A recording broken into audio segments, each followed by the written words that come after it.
చూద్దాం. ఆంధ్రప్రదేశ్లో హింసపై హైకోర్టు కీలక ఆదేశాలు జారీ చేసింది. పల్నాడు సహా అన్ని ప్రాంతాల్లో హింసాత్మక ఘటనలు జరగకుండా చర్యలు తీసుకోవాలని ఆదేశించింది. AP CEO, DGP, Palnadu collector, ఎస్పీలకు ఆర్డర్ వేసింది. పల్నాడు జిల్లాలో హింసాత్మక ఘటనల్ని ఆపడంలో పోలీసులు విఫలమయ్యారంటూ హైకోర్టులో పిటిషన్ దాఖలైంది. ఉద్రిక్తత నెలకొన్న ప్రాంతాలకు అదనపు బలగాల్ని పంపేలా ఈసీ, డీజీపీ, కలెక్టర్, ఎస్పీని ఆదేశించాలని పిటిషనర్ అభ్యర్థించారు. ఈ పిటిషన్పై విచారించిన ధర్మాసనం హింసను అరికట్టాలని ఆదేశించింది.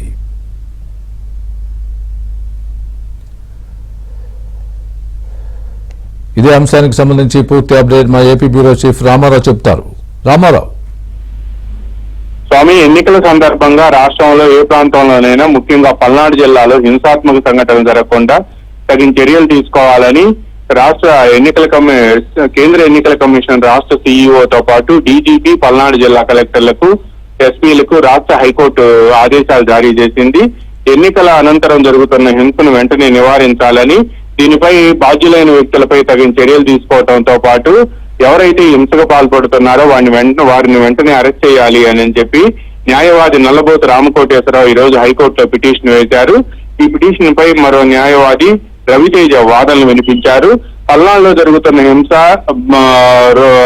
రాష్ట్ర ప్రజల్లో కలవరం రేకెత్తిస్తుందని, అదేవిధంగా చిత్తూరు జిల్లా చంద్రగిరిలోను, తిరుపతిలోను, తాడిపత్రిలో జరుగుతున్న హింసాత్మక సంఘటనలు విచ్చలవిడితనాన్ని నిరూపిస్తున్నాయని, దీనివల్ల అనేక మంది తీవ్ర ఇబ్బందులకు గురవటమే కాకుండా మరికొంతమంది క్షతగాత్రులు అవుతున్నారని, పోలీసులు కూడా దౌర్జన్యాలు చేస్తున్నారు అని చెప్పి కూడా ఆ పిటిషన్ లో పేర్కొన్నారు. ముఖ్యంగా పల్నాడులో జరుగుతున్న పోలింగ్ అనంతరం జరుగుతున్న హింసను అరికట్టడంలో పోలీసులు విఫలమయ్యారు అని కూడా ఆయన రవితేజ వాదనలు వినిపించారు.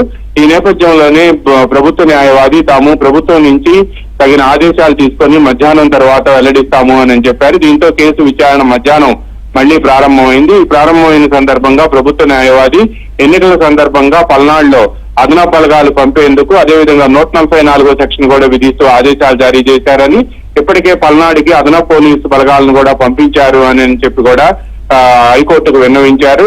దీంతో పాటు పల్నాడులో ఎటువంటి హింసాత్మక సంఘటనలు జరగకుండా అన్ని రకాల చర్యలు తీసుకుంటున్నారని, కొంతమందిని ఇప్పటికే హౌస్ అరెస్ట్ చేశారని, మరి కొంతమందిని అక్కడి నుంచి తరలించారని, అనేక మందిని అరెస్ట్ చేసి జైలుకు రిమాండ్ కూడా పంపారు అని కూడా ఈ సందర్భంగా చెప్పారు. దీంతో హైకోర్టు ఈ వాదనలను పరిగణలోకి తీసుకున్న అనంతరం హింసాత్మక సంఘటనలు జరగకుండా తగిన చర్యలు తీసుకోవాలని కేంద్ర ఎన్నికల కమిషన్ రాష్ట్ర సీఈఓతో పాటు డీజీపీ, పల్నాడు జిల్లా కలెక్టర్, ఎస్పీలను హైకోర్టు తగిన ఆదేశాలు జారీ చేసింది. ఈ మేరకు వారికి తగిన ఉత్తర్వులు కూడా ఇస్తున్నట్టు హైకోర్టు ధర్మాసనం స్పష్టం చేసింది. Swami. Right Ramarao, thanks for the update.